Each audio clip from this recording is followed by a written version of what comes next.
Our person of the week. Many debate what is the best job in the world, but right near the top would be making beautiful music. And tonight we recognize a man who has done that for more than 60 years.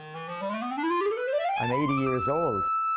I will have played 10,200 concerts in my 60 years. The first rehearsal with the New York Philharmonic when I was 19. He certainly does not look it, but Stanley Drucker has been playing the clarinet with America's premier orchestra since Truman upset Dewey. I think my parents gave me a clarinet because it was the era of Benny Goodman and Artie Shaw. Whatever the reason, the Druckers made a great choice. Stanley turned out to be a virtuoso and got his first job with an orchestra at age 16. Soon after, the New York Philharmonic came calling. I got out on that stage in Carnegie Hall, and it was just overwhelmed by the sound and the kind of playing I was hearing. I thought I knew everything. I probably knew nothing. And I listened to the great players around me, and I learned it. And I guess I was a little talented. That helps. Beside his beloved New York audiences, Stanley has played for communists and dictators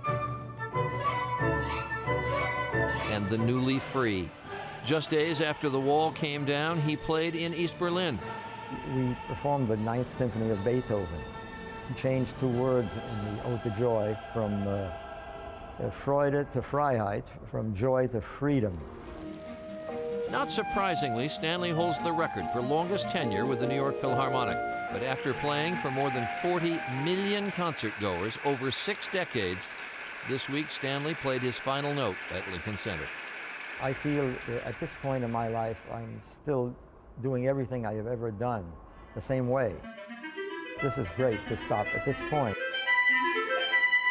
But before he said goodbye, he played his signature piece one last time. The Copland Clarinet Concerto is one of the great pieces of the 20th century.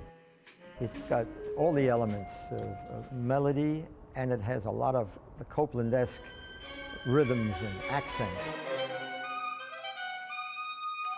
I've always looked forward to trying to keep everything fresh and play it with a lot of joy and a lot of passion. For me, it's I feel the same as I did years ago, so I'm very lucky.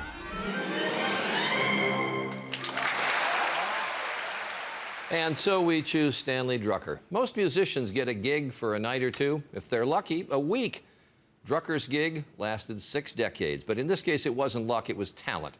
We're the lucky ones. We're the ones who got to hear him play.